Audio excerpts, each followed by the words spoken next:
నాగబాబుకు కేబినెట్లో బెర్త్ ఖరారైంది. ఎమ్మెల్సీగా ఎన్నికయ్యాక కేబినెట్లోకి తీసుకుంటారా లేదా మంత్రిగా అయ్యాక ఎమ్మెల్సీ పదవి చేపడతారా అనే అంశంపై చర్చ జరుగుతోంది. నామినేటెడ్ పదవులపై చర్చించబోతున్నట్టుగా తెలుస్తోంది. ఇరువురు నేతలు జనసేనకు సంబంధించిన జాబితాను చంద్రబాబుకు ఇవ్వబోతున్నారు పవన్ కళ్యాణ్. దానికి సంబంధించిన బ్రేకింగ్ న్యూస్ చూస్తున్నారు. ఆసక్తికరమైన భేటీ అనేది చెప్పుకోవాలి.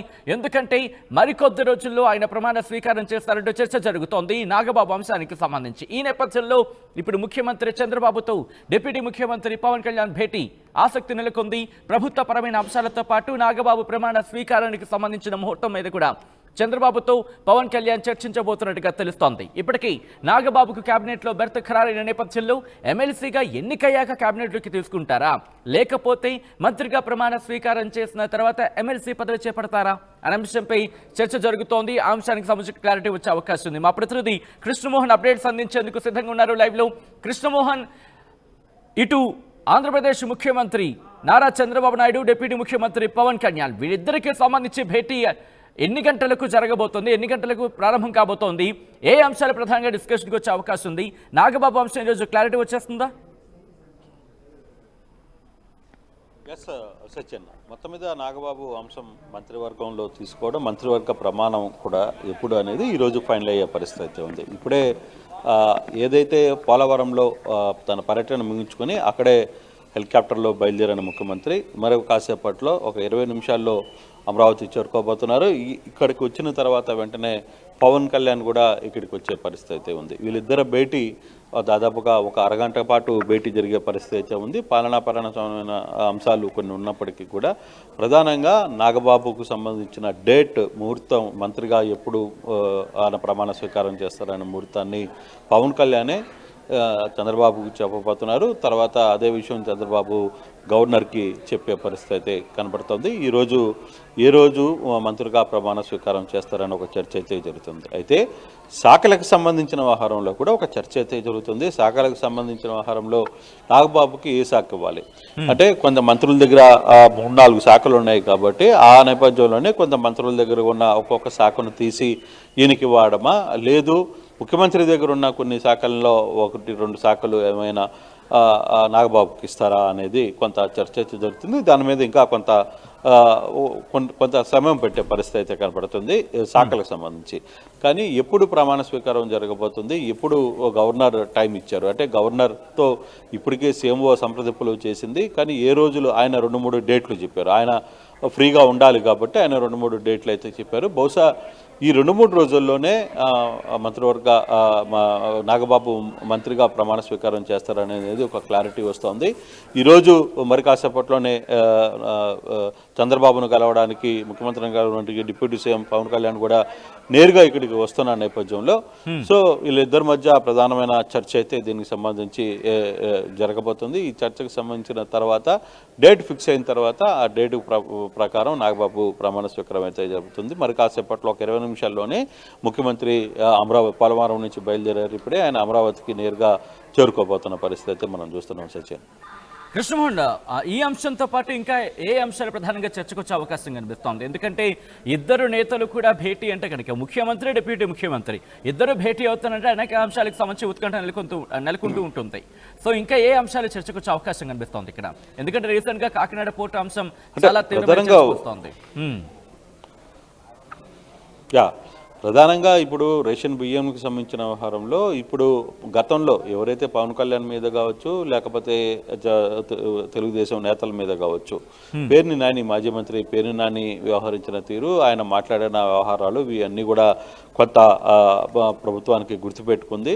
అయితే ఇప్పటికే దాదాపుగా 185 టన్నుల బియ్యం ఆయన గోడౌన్ నుంచి మాయమైన నేపథ్యంలో కొంత దాని మీద కూడా సీరియస్గా ఉంది. దాని మీద 1,70,00,000 రూపాయలు ఫండ్ ఫైన్ వేశారు. దాంట్లో ఇప్పటికే ఆయన ₹1,00,00,000 ఫండ్ నిన్న కట్టిన పరిస్థితి. అంటే ₹1,00,00,000 ఫైన్ తానే కట్టాడు అంటే ఇమ్మీడియట్గా దాన్ని అంగీకరించినట్టే. ఈ 185 టన్నుల బియ్యం పక్కదారికి వెళ్ళిందని. అయితే దీని వెనకాల కేవలం ఇది ఒకటే ఉందా? దీని బ్యాక్ ఎండ్లో ఏం జరిగింది? అసలు ఇది కేవలం ఇప్పటి వరకే జరిగిందా? గడిచిన 5 సంవత్సరాల ప్రభుత్వంలో ఏమన్నా జరిగిందా? దీనికి ముందు ఏం జరగబోతుంది? ఈ 6 నెలల మధ్యలో ఏం జరిగింది? దీని వెనకాల ఉన్న రేషన్ మాఫియా ఎవరు? అసలు ఆహారాన్ని అంతా కూడా నడుపుతుంది ఎవరు అనే కొంత చర్చ అయితే జరుగుతుంది.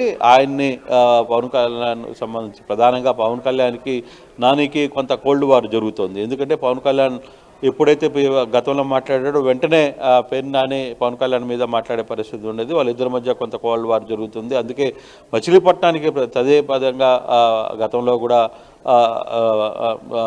పవన్ కళ్యాణ్ నేరుగా ఆడికి వచ్చి ఇక్కడ ఇతన్ని ఓడగొడతామని చెప్పి మరీ ఓడగొట్టిన పరిస్థితి. సో అటువంటి పరిస్థితులు ఉన్నాయి కాబట్టి కొంత ఆ వ్యవహారం కూడా చర్చకు వచ్చే పరిస్థితి. ఇక పాలనాపరంగా సంబంధించిన ఫైల్స్కి సంబంధించి ఇతర విషయాలు తప్పితే పెద్దగా ఉన్నది. కానీ కేవలం ఈరోజు ముఖ్యమైన భేటీ మాత్రం తన అన్న నాగబాబుకు సంబంధించి మంత్రివర్గంలోకి ఎప్పుడు చేర్చుకుంటారో ఆ ప్రమాణ స్వీకారం ఎప్పుడు జరగబోతుంది, దానికి సంబంధించి ఆయనకి ఇచ్చే శాఖలు ఏమున్నాయి, దాని మీద కొంత చర్చ జరిగే పరిస్థితి అయితే కనబడుతుంది. మరి కాసేపట్లోనే పవన్ కళ్యాణ్ కూడా ఇక్కడ చేరుకోబోతున్నారు. ముఖ్యమంత్రి కూడా 20 నిమిషాల్లో ఇక్కడికి చేరుకునే ప్రయత్నం అయితే చేస్తున్నారు. ఆయన హెలికాప్టర్ ల్యాండ్ కాగానే పవన్ కళ్యాణ్ కూడా నేరుగా ఇప్పటికే ఆయన ఉండవల్లిలో ఉన్నారు కాబట్టి అక్కడి నుంచి పవన్ కళ్యాణ్ తన జనసేన కార్యాలయం నుంచి నేరుగా ఇక్కడికి చేరుకునే ప్రయత్నం అయితే చేస్తారు. సచిన్, కృష్ణమోహన్, ఇంట్రెస్టింగ్, ఎందుకంటే ఇక్కడ పవన్ కళ్యాణ్ దగ్గర పంచాయతీరాజ్ అండ్ రూరల్ డెవలప్మెంట్ ఉంది, దాంతోపాటు రూరల్ వాటర్ సప్లై ఉంది, environment, forest science and technology, environment, forest, అలాగే సైన్స్ అండ్ టెక్నాలజీ, ఇన్ని శాఖలు ఉన్నాయి. సో వీటిలో నుంచి ఏమైనా శాఖలు ఇచ్చే అవకాశానికి సంబంధించి డిస్కషన్ జరుగుతుందా, లేకపోతే మిగిలిన మంత్రులకు మీరు అన్నట్టుగా చాలామందికి అటాచ్మెంట్లు మరిన్ని మంత్రిత్వ శాఖలు ఉన్నాయి, వాటి నుంచి కూడా జోడించే అవకాశం కనిపిస్తోందా? ఎటువంటి చర్చ జరుగుతోంది అక్కడ? అంటే బేసిక్గా ఇక్కడ ఎస్, మీరు చెప్పిన పాయింట్ కరెక్టే. పవన్ కళ్యాణ్ దగ్గర చాలా కీలకమైన శాఖలు అయితే ఉన్నాయి. కానీ పవన్ కళ్యాణ్ డిప్యూటీ సీఎం హోదాలో ఉన్న వ్యక్తి దగ్గర నుంచి అందులో పవన్ కళ్యాణ్ ఎస్ మనం చూస్తే ఇప్పుడే ముఖ్యమంత్రి కూడా చేరుకున్న పరిస్థితి అయితే కనపడుతుంది. చాపర్ సౌండ్ కూడా వస్తోంది. చాపర్ కూడా నేరుగా ల్యాండ్ అవుతున్నట్టు సెక్రటరేట్ ప్రాంగణంలో ముందుకి చేరుకుని ల్యాండ్ అవుతున్న పరిస్థితి అయితే మనం చూస్తున్నాం. మనం కానీ చూస్తే కొత్త చూడొచ్చు, చాపర్ కూడా రీచ్ అవుతూ ఉన్న నేపథ్యం విజువల్లో కనపడుతోంది. సో మరి కాసేపట్లోనే ముఖ్యమంత్రి ఇక్కడ దిగుతున్నారు. వెంటనే ఆయనకి సంబంధించి పవన్ కళ్యాణ్ కూడా మరి కాసేపట్లో ఇక్కడ చేరు. అయితే ఇక్కడ మనం ప్రధానంగా మీరు అన్నట్టుగా 3 శాఖల్లో ఏదైనా శాఖ కేటాయించే అవకాశం ఉంటుందా? డెఫినెట్గా. ఎందుకంటే అయితే పవన్ కళ్యాణ్కి సంబంధించిన వ్యవహారంలో చాలా కీలకమైన శాఖల్లో ఉన్నాయి. కానీ పవన్ కళ్యాణ్ ఆయన కొంత షెడ్యూలు బిజీగా ఉన్న నేపథ్యంలో ఆయన నుంచి ఒక శాఖ తీసి ఇచ్చే పరిస్థితి ఉంటుందా అనేది కూడా ఒక చర్చకైతే వస్తుంది. కానీ పవన్ కళ్యాణ్ ఇష్టం. కానీ ఒక డిప్యూటీ సీఎం దగ్గర నుంచి తన శాఖను తగ్గిస్తే కొంత వేరే యాంగిల్ మారుతుంది. అక్కడ అంతమంది మంత్రులు ఉన్నప్పుడు డెఫినెట్గా అది కొంత తేడా వచ్చే పరిస్థితి అయితే ఉంటుంది. సో అటువంటి పరిస్థితుల్లో ఆ ఛాన్స్ ఉండకపోవచ్చు. బహుశా మిగతా కొంతమంది మహిళల దగ్గర కూడా 2-3 శాఖలు ఉన్నాయి కాబట్టి వాళ్ళ దగ్గర నుంచి శాఖల్ని తీసుకుని ఇక్కడికి ఇచ్చే ప్రయత్నం అయితే చేశారు. బహుశా సినిమా ఫోటోగ్రఫీ నాగబాబుకి ఇస్తే బాగుంటుంది అనేది కొంత చర్చ కూడా జరుగుతుంది. కారణం ఏంటంటే ఆయన సినీ ప్రముఖులతో మంచి సంబంధాలు ఉన్నాయి. బేసిక్గా సినీ వర్గానికి సంబంధించిన ఆ వర్గానికి సంబంధించిన వ్యక్తి కాబట్టి ఈజీగా కొంత అతనికి బాగుంటుంది అనేది ఒక చర్చ కూడా నడుస్తుంది. సో ఆ నేపథ్యంలో సినీ ఫోటోగ్రఫీ మంత్రి ఇచ్చి ఫర్దర్గా ఇంకా ఏదైనా ఒక మంత్రి దగ్గర నుంచి శాఖలు ఇచ్చే ప్రయత్నం అయితే చేస్తారా అనే ఒక చర్చ కూడా జరుగుతోంది. సినిమాటోగ్రఫీ, ఎందుకంటే ఆల్రెడీ కందుల దుర్గేష్ దగ్గర టూరిజం ఉంది, కల్చర్ ఉంది, టూరిజం, కల్చర్ అండ్ సినిమాటోగ్రఫీ శాఖలు ఉన్నాయి కాబట్టి విన్నట్టుగా బహుశా సినిమాటోగ్రఫీకి సంబంధించి కూడా జోరుగానే విస్తృతంగానే చర్చ జరుగుతోంది. కృష్ణమోహన్, సో ఫైనల్గా అయితే మాత్రం ఎన్ని గంటలకు కంక్లూడ్ అయ్యే అవకాశం ఉంది? ఎన్ని గంటలకి ఈ మీటింగ్ కంక్లూడ్ అవ్వచ్చు? ఎప్పటికెల్లా క్లారిటీ రావచ్చు? కృష్ణమోహన్, ముఖ్యమంత్రి నేరుగా ఇప్పుడే దిగుతున్నారు. మరొక 5 నిమిషాల్లో ఆయన తన బ్లాక్ 1కి చేరుకొస్తారు. సో పవన్ కళ్యాణ్ కూడా సమాచారం ఉంటుంది కాబట్టి పవన్ కళ్యాణ్ కూడా దారిలో ఉంటారు బయలుదేరి. బహుశా ఆయన ఒక 5-10 నిమిషాల్లో ఇక్కడ చేరుకుంటారు. బహుశా 5 గంటలు, 1 గంట సమయంలో వీళ్ళిద్దరూ కలిసి కూర్చొని మాట్లాడుకునే ప్రయత్నం అయితే చేస్తున్నారు కాబట్టి బహుశా 1 గంటలో దీని మీద ఒక క్లారిటీ వచ్చే పరిస్థితి అయితే ఉంది. కానీ ఈరోజు క్లారిటీ వస్తే ఎప్పుడు ప్రమాణ స్వీకారం జరుగుతుంది అనే దాని మీద క్లారిటీ వచ్చే అవకాశం, కానీ మంత్రులకు సంబంధించి శాఖలకు సంబంధించి కొంత టైం తీసుకునే పరిస్థితి అయితే ఉంది. బహుశా అది కూడా క్లియర్ అయినా కూడా కావచ్చు.